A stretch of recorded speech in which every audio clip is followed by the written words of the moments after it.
Hi, everyone. I'm Carly. And I'm Sophia. And this is Away She Goes, a podcast from girls who travel. Each episode will help you feed your wanderlust with travel tips, stories, inspiration, and more.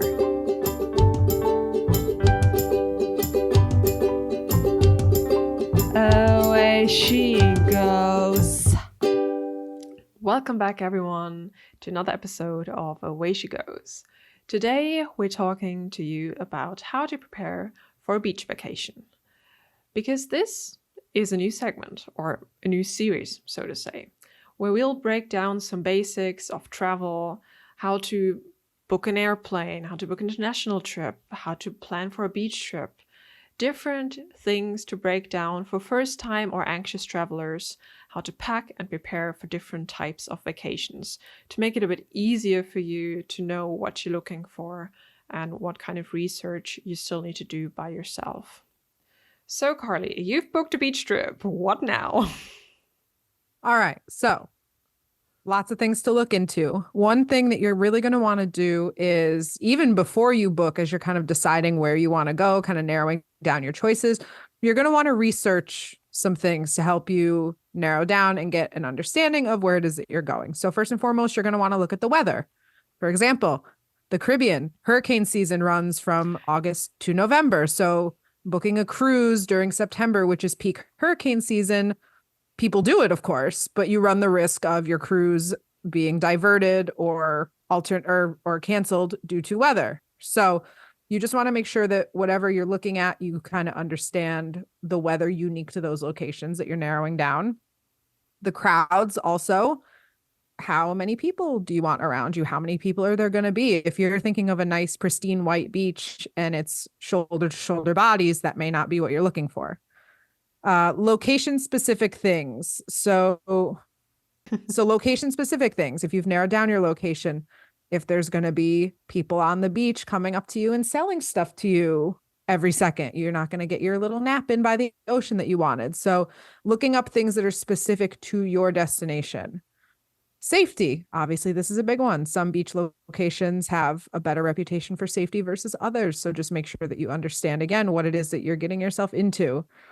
And a big one that a lot of people don't think about until they're there and it's too late is what is allowed on the beaches that you're going to and what is not allowed. All beaches have different rules and they vary widely. So some beaches will allow food and drink, others will not. Some will allow alcohol, others will not. Some will allow clothes, others will not.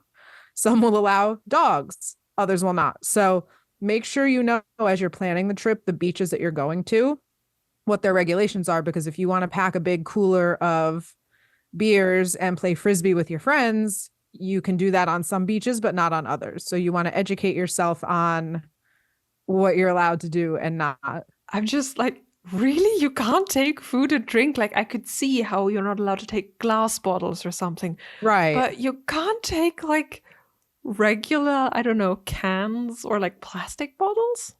Sometimes no. I mean, water you can, obviously, Okay. but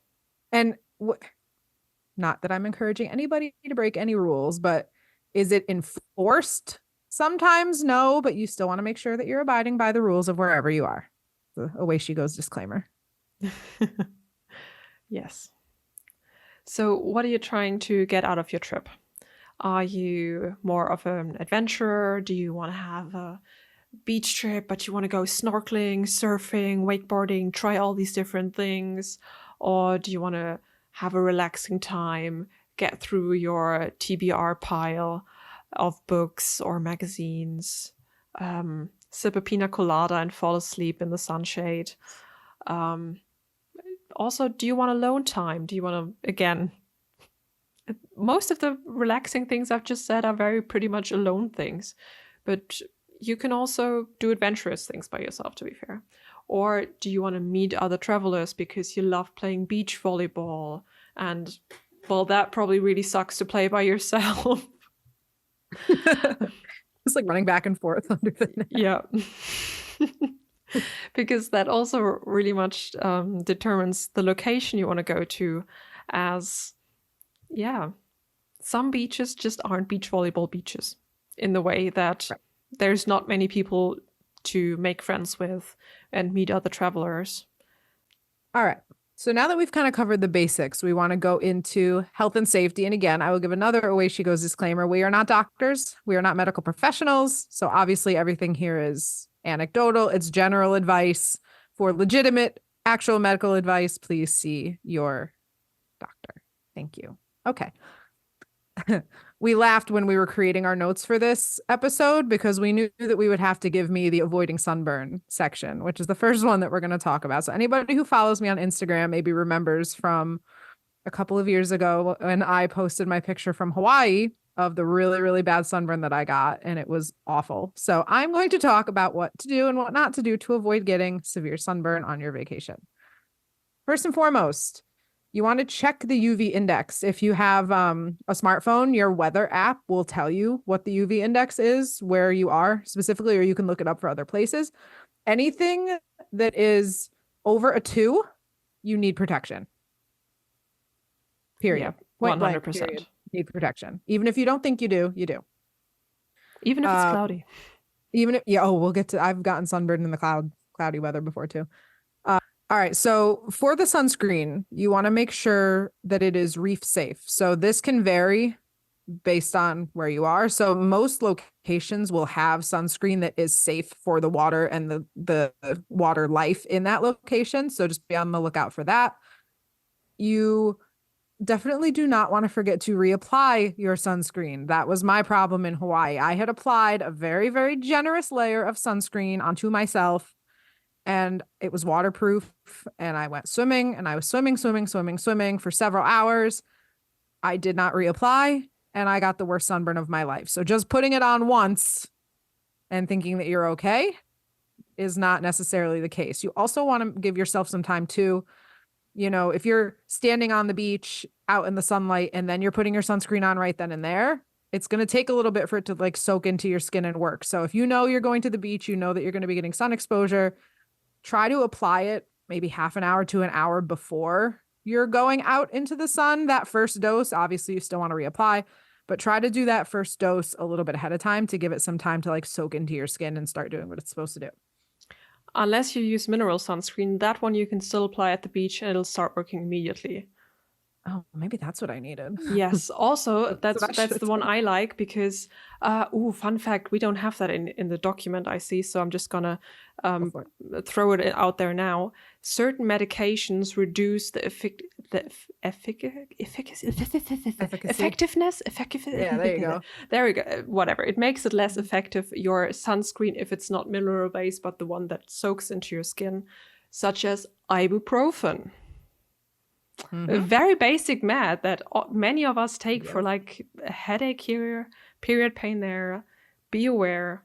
You might want to go with mineral sunscreen if you're someone that takes meds that affect the efficacy. I'm not going to say it. Of That's sunscreen. That's fine.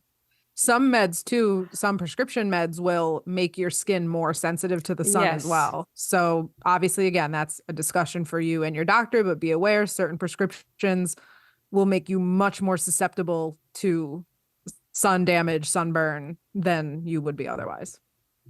So other things that you can do, in addition to covering yourself in sunscreen, you want to try to cover up as much of your skin as possible. So wearing a hat, wearing SPF clothes. Sometimes I will even, because in Hawaii, my sunburn, the worst of it was on my back.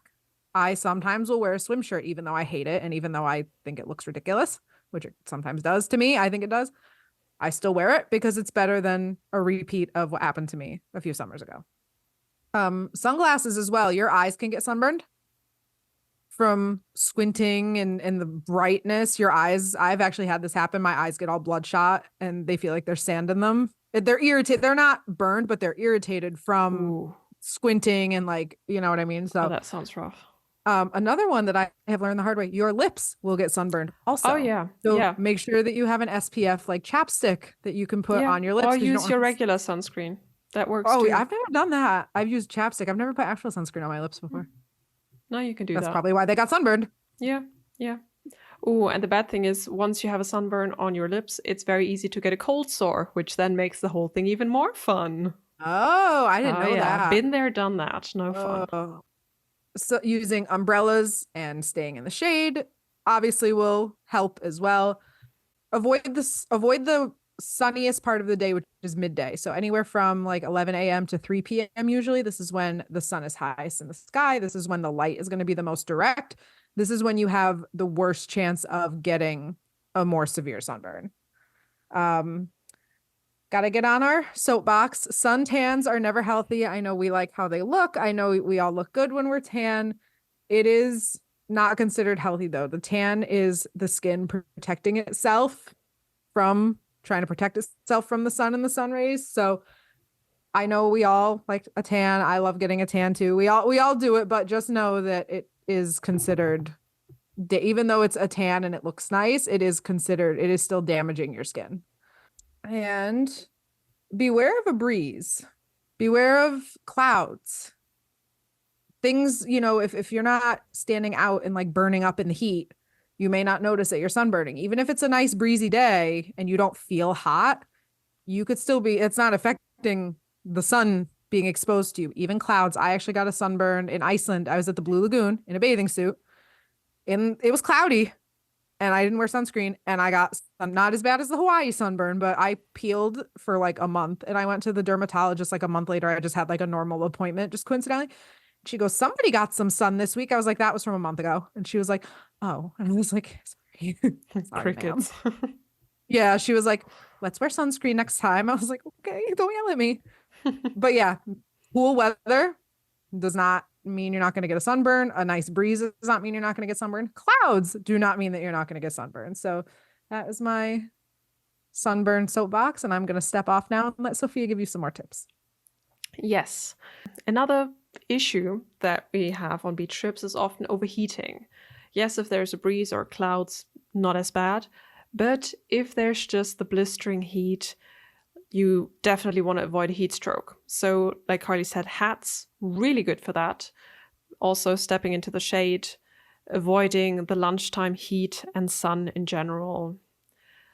You want to drink enough. And you might even want to be on the safe side and don't drink any alcohol until like sometime in the evening, because alcohol very dehydrating and taking a toll on your body. In the same breath, I want to say don't overexert yourself in the heat. So yes, sounds fun going for a nice surf at lunchtime, but maybe a few waves less, so that you're not too knocked out. But yeah, other than that, drink enough and make sure you're also eating enough, because just hydrating with water, not really enough. Throw the occasional soft drink in there or electrolyte packages, because too much water, also a bit dangerous. Mm-hmm. Everything in moderation. Too much of anything is dangerous, even water. Exactly. And talking about water and the dangers of water. Perfect segue to open water safety. So one thing that I've recently seen a lot of warnings about were floaties, because very popular, very cutesy, a pink flamingo floaty, you sit on it, you're on your beach vacation in Greece, but you need to check the wind. For a surfer like me, quite natural thing to do, you check the wind. Is it coming from the sea or is it coming from the land? Because if the wind is coming from the land, and this you can also check with your weather app, or you can also stand there, lick your finger, hold it up in the air and see where the wind's coming from. And it may be not safe to use your floaty that day because the wind's coming from the land, and it may push you out to sea, which is something very dangerous that can happen. So maybe using your floaty in a lagoon or on a lake, a smaller one, is much safer for you. Another thing about salty water, or open water rather, is rip currents. So these are currents along the shore that will, there's two kinds of rip currents kind of. One is an undercurrent, which will like knock you off your feet, and then you're like laying, even though the water's just a couple of feet high. So take a look. Are other people also standing in that water? Like, Is it safe? Does it look safe? Okay, cool, you can go in. Rip currents are something you can see. So if you're on one of those beaches where you like walk over the dunes, you're high up, look out for the dark lines that go toward the ocean. That's where it's a little bit deeper. That's where the waves aren't breaking. That's the stream that can also carry you out into the water. If you're in one of those, don't panic. Don't try to paddle straight to shore. Paddle parallel to shore, and once you're out of the rip current, you can paddle back to shore. That's the surfer in me speaking. You can also, it's good information because people exhaust themselves trying to go straight through it, and they drown. Thing. Absolutely. Yeah. If you want to be on the super safe side, you can also take a look at the flags. If it's one of those beaches that do flags, because they're also staffed. I think that's one of the main characteristics, is that they're also staffed with lifeguards, but not always. I don't know if that's a general rule. It should be. I think so. Yeah. Red flags, don't go in. Yellow flags, you might want to consider. Green flags, safe to go. No problem. I think there's... Sorry to cut you off. Please listen to the flags. I know, yes. Listen, ladies and gentlemen, everybody, ladies, gentlemen, non-binary, we all ignore a red flag every now and again when one is in front of us. We've all been known to do it. But when I was in Hawaii, I was on a beach and there were rip current. They had like different flags signifying like different dangers. One of them was rip current, and one was like that there were Portuguese man of war in the water, which are like jellyfish on steroids. If somebody does not know what those are, they're nasty, dangerous jellyfish. Nasty. So I stood on the beach and took pictures. I was not going to dip a fucking toe in that water, knowing what was in there. There were people in their kids, parents with their kids in there swimming. And I'm like, okay, there's really aggressive waves. There's rip current warnings, and there's aggressive spicy jellyfish in the water. Like, what are we doing? So please listen to the flags. They are there for a reason. You are not immune to whatever the flag is warning you about. No, anything can happen to you. And that's a perfect segue also to the sea life. We're a guest in the water. And like Carli said, the man of war, or jellyfish in general, not very nice. Man of war, actually dangerous. They are very dangerous. Not aggressive, because they're jellyfish. They don't really have a nervous system or a brain. Like, they don't really do moods. Very neutral. No, but their stings are deadly. Yeah. Extremely dangerous. Absolutely. Then it really, really depends on where you're going to the beach. Like, most European beaches, the grisliest thing is a jellyfish, not a man of war, just a regular jellyfish. Yeah. But then other beaches, like in Australia, you have crocodiles. Very deadly. Do not recommend. They have lots of spicy animals. Oh, yeah. Yeah. Then South Africa, you will have sharks a lot of the times. And talk to the locals, talk to the other beachgoers.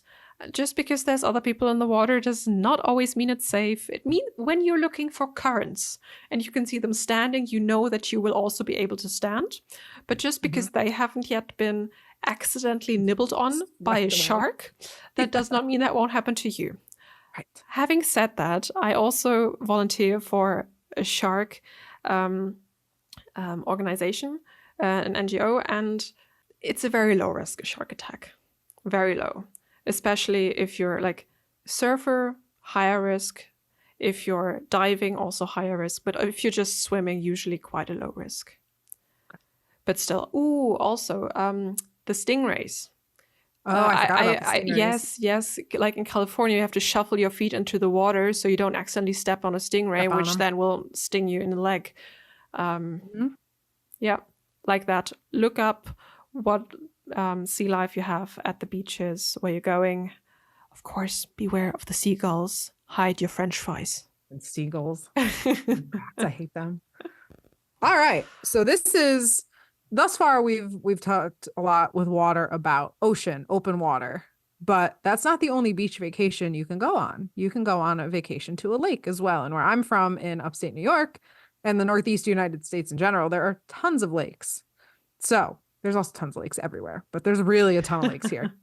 So I'm going to talk about like lakes and standing water, fresh water, how to do that safely, because obviously it's a little bit different than open ocean. So water plants, watch out for these. Some of them will hurt you if you step on them or if you ingest them. I don't know why you would, but some people do things where they just eat things. So don't ingest anything that you don't know what it is. Algae, this is a big one, and it goes along with bacteria as well. Certain algae are toxic to not only humans, but also animals.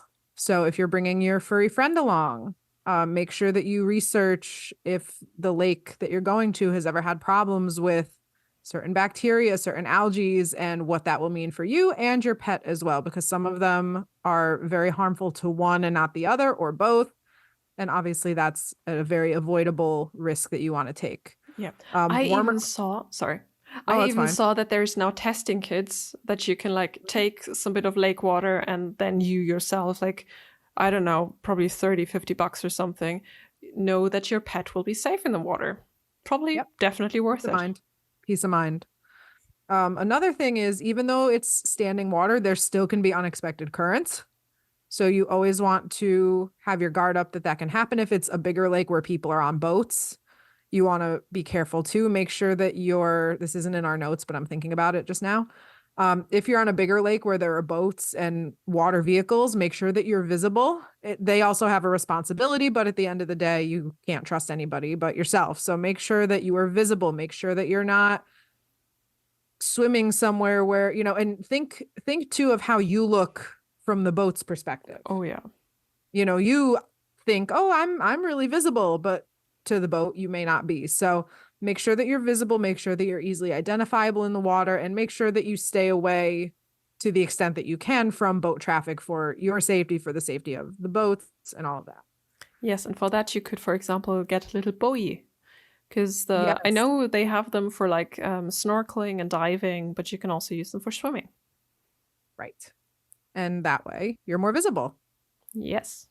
So if you're not a great swimmer, this can apply for a lake, an ocean, wherever. A pool. A pool. There are certain things that you can do to make sure that you're staying safe as well. So first and foremost, go to a supervised beach. Go to a beach where there are active lifeguards on duty, and go during the hours that those lifeguards are on duty. There, I have to specify. Sophia's laughing at me, but it's true. I'm going to a supervised beach at midnight. I'm safe. No. It's very valid. I'm just the way you presented it to me was so comedic. The point of going to the supervised beach is for the supervision. So if you go to the supervised beach when there isn't any supervision, you've kind of defeated the purpose. So go to the supervised beach during supervised hours. That's what the lifeguards are there for. They are trained to help you should something go wrong. Watch other swimmers. Observe kind of before you go in. Are there spots where people are avoiding? Are there spots where people are that you notice it's calmer and people are having a more relaxed time and you kind of want to go towards that? Stay in the shallows. If you can't swim or if you're not a strong swimmer, don't go in anywhere where you have to swim. Always make sure that you can keep your feet on the ground. This is a big one. Don't go alone. Even if you're at a supervised beach with lifeguards, make sure you have somebody with you, because lifeguards too, they're trained. They're very, very good at what they do, but they're watching a lot of people, not just you. So make sure that you have somebody with you who will notice if something goes wrong, and they can flag someone down if you need help. Yeah. They can even be still on the beach, right? Right. They don't have to go in the water with you. As long as somebody has their eyes on you, whether that's a lifeguard or somebody that you're with. Have safety equipment. I don't know what a rest tube is, so I'm going to have Sophia explain it to me. Yes, a rest tube is basically, well, it's a bit like an airbag. You kind of pull it and then it expands and you can use it multiple times and it fills with air and it helps you stay afloat. It's oh, okay. Yeah, it's actually kind of for like rescue a bit more than it is for like, but it is very much for like, I'm going swimming and I got carried away. I'm out of my depth. Now I'm pulling the strap and now I'm just waving to the lifeguard like, please pull me in, help me. Because floaties are not safety equipment. Okay, so it's almost like an inflatable life jacket. Yes, sort of thing. exactly. Okay. It's not as like, of course, you can also wear a life jacket, but I can Yep. see how that's not aesthetically appealing to you and how you maybe are not comfortable with doing that. Then you can use the rest tube. Yep. All right. And the biggest one, if you are having trouble swimming, if you're in a situation, do not panic. Learn to float. Learning to float is super, super easy. It's taught with most swim lessons. Stay calm. It helps the person, it helps you, and it helps the person who's coming to get you as well. If you're panicking and you're flailing, they have a harder time bringing you to safety. So learn how to float, learn how to stay calm in those situations, and make sure that you keep your lungs full. Take big, as long as your head is above water, take big, deep breaths. It keeps your lungs full and it helps you float better. Absolutely. Well, if you are a great swimmer or if you're doing supervised courses, let's get to water sports. One of my favorite things to do at the beach. Yeah, take a supervised course. If you're a bit unsafer of a swimmer or if you're a bit unsure about your skill levels, it's always a great thing to do. Of course, you have to do your research. Not every beach has I don't know what you want, surf school or snorkeling courses, or what else do we have? Water skiing or something like that. Well, those actually you usually typically do also in a life vest, I think. I think so. Yeah. So with all of that, be safe and don't overestimate your skills and endurance. Also, when you're snorkeling, don't overestimate like how far you've swum. Like it's easy to get carried away snorkeling, like, oh, pretty fish, pretty underwater world. Like, oh shit, I'm quite far out now. So be aware of your surroundings when you're snorkeling. Also be aware of your equipment when you're snorkeling. If you're just borrowing equipment from somewhere, do your own research or ask them questions, because I know there's some full face snorkel masks. They've become very popular over the last few years, but some of them, or maybe all of them, that I'm not quite sure of, are quite dangerous, because if you breathe too shallow, CO2 can be trapped in it. And then you're just getting sleepy and not very good. No, not a good outcome. Then you die. Yes. So this, don't overestimate your skills, is a big one. So again, where I'm from, lots of lakes. I was up at a lake once with one of my cousins, and I'm in general a very, very strong swimmer. I had a bodyboard, like a boogie board, and the lake was super smooth. It was calm. I was just using it to kind of float, and I was just kind of paddling and kicking and sort of like half-ass swimming. And I just kind of kept going and kept going and kept going. And at one point, like I hear like my name very faintly in the distance, and I look, and I was probably 300 or 400 yards away at this point from the shore. I was probably roughly 300 to 400 meters away from the shore, and I was like, "Oh, now I have to go back." Like I got out here just fine, but I kind of like I was like, "Oh, I'm gonna tired. I'm gonna take a rest," and I was like, "Oh." Now I have to turn around, and everything I just did, I have to do again to get back. So I like floated out there for a little bit and then had to go all the way back, and I slept like 16 hours that night. Like the whole like, my body was so sore that I can imagine. Oh my God. So I did it, but it was one of those things where I kind of you don't realize when you're having fun, you're not paying attention. And I turned around and was like, oh my God, I have to swim like half a mile back to shore now. Yeah. And then I had to do it. Absolutely. Also, that reminds me of some surf horror stories that I've heard, and like how sometimes you're just sitting there waiting for a wave, you're looking at the wave, you're looking like at your friends or whatever, or if you're alone, you're just looking for the waves and you're like paddling to where they're breaking, and you haven't realized that you've been like swept almost to the next bay or something. So surf safety it takes you. Yeah, if you're renting equipment, make sure that you're also equipped to use it. So if you haven't surfed before, don't just rent a surfboard, get a lesson. Like also get a good lesson. I've been to some surf lessons where it's like, oh yeah, you just lay on it and then you paddle half-ass and then you like stand up and I push you into the wave. And it's like, yeah, but that's not teaching me anything. Make sure you get like proper good education on whatever water sports you're doing. Then also we have swimsuit hygiene because we're away she goes. And well, this is not for just for her, but for all people really that have vulvas or vaginas. Don't wait for your swimsuit bottoms to dry. Change into a dry suit or your underwear or something else because you do want to avoid getting a yeast infection or UTI from walking around in your wet swimsuit that can take anywhere to, I have no idea. This is a very uneducated guess. Maybe like an hour to never to Not dry. too long. Yeah. Yeah. Oh yeah, to dry. Oh yeah. Oh yeah, If you're wearing it, it's not going to fully dry. exactly. It's just not. Yeah. So our last safety tip is what to do with your valuables when you're alone and you want to go swimming. This is a common problem, and as a solo traveler especially, it's tricky.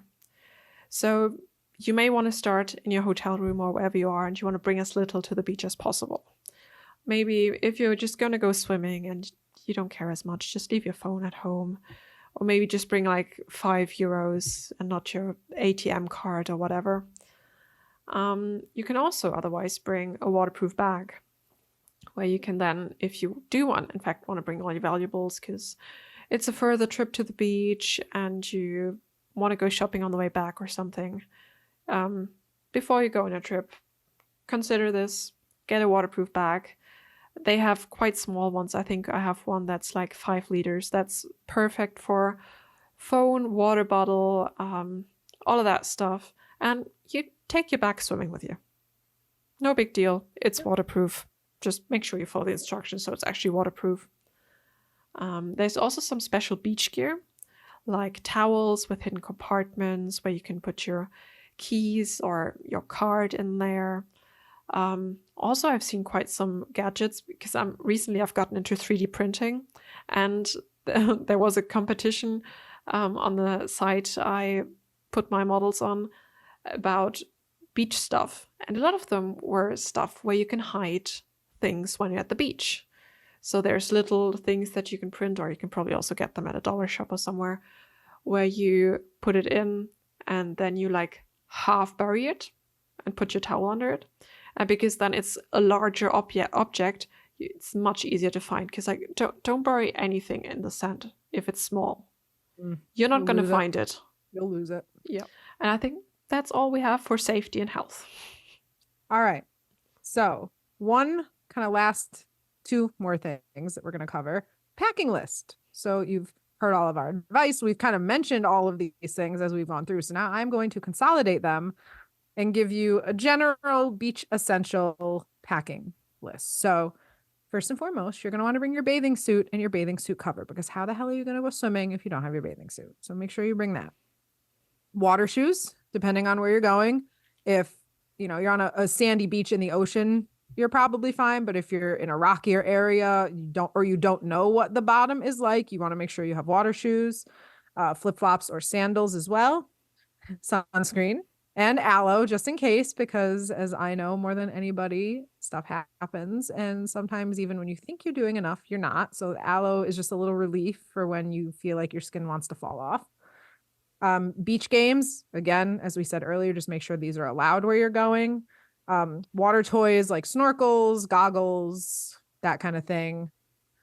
If you are a sit on the beach type, make sure you bring books, magazines, Kindle, something to read and do and keep you entertained. Your sun protection, your sun hat, your sunglasses, towels, and then your waterproof phone case and a waterproof camera if you want it. Also, depending on where you're going, insect repellent may be a thing as well. Bugs like standing water. This is more for the lakes or the really warm climates, or again, lakes where there's water. Bugs love standing water and bugs love to bite humans. So look into if insect repellent is needed for where you're going to be. Nice. So the only last thing I have to talk about is don't leave a trace. You're at the beach, it's beautiful, but also it may not remain beautiful. There's some beaches where a lot of trash gets swept in, and you don't want to, it's a nice planet that we have here. We kind of want to keep it, right? It's not like we have a choice in another one. So, take everything that you bring to the beach, take all your trash, your empty water bottles, even the banana peels. They're not as biodegradable as we want them to be. And if you have a little time on your hand and you find yourself on a little beach stroll, maybe even do a beach clean. I know a lot of beaches in Denmark where at the entrance point there's huge garbage bags that you can take, and also like a big box where you can put them in. And you take the trash bag with you, you go for a little stroll, and you pick up stray pieces of plastic. And you can even do it with friends. I've done it multiple times. It's quite fun, but also a little bit depressing, I have to say. Because you just realize, like, the things you find, right? Because, like, okay, the occasional straw, one thing. But then the thing also, you can even, if you're going snorkeling, do an ocean clean. I've done that with my friend Hugo when we were living in Athens. And the things that we have taken out of the Mediterranean Sea, there was a radio. There was one day my friend found one Nike or Adidas, like some big name brand, pretty new shoe. The other day he found the other. Yes. And he was like, oh, so annoying. I could have kept them. I know, right? Just dry them out. Yeah. Like we found so much trash, like big things mostly, because those like jump into the eye. But yeah. And even the cleanest beach that you find, you'll be able to find plastic. So yeah, let's keep the place nice for the next person that visits and take everything, maybe even more. And that's all we got for you today in this episode. Enjoy your beach vacation. That's all for this episode. If you'd like more Away She Goes in your life, make sure to stop by girlswhotravel.org/podcast. That's where you can fill out a form if you're interested in being a guest on the show. You can also write to us at awayshegosgwt@gmail.com or leave us a message on our Google voicemail from any phone or computer at 1-563-503-6323. To follow our adventures, you can follow me on Instagram. I'm at Carli Sees the World. Carli is spelled Carli. You can also follow me at Sophia AEZ, Sophia with a PH. Away She Goes is part of Girls Who Travel, a community dedicated to radically redefining travel to be inclusive, sustainable, and empowering. You can learn more about GWT, find travel tips and support, shop travel-themed items made by GWT members, and join our Facebook group with nearly 100,000 women all around the world at girlswhotravel.org. We can't wait to connect and explore with you. Away she goes.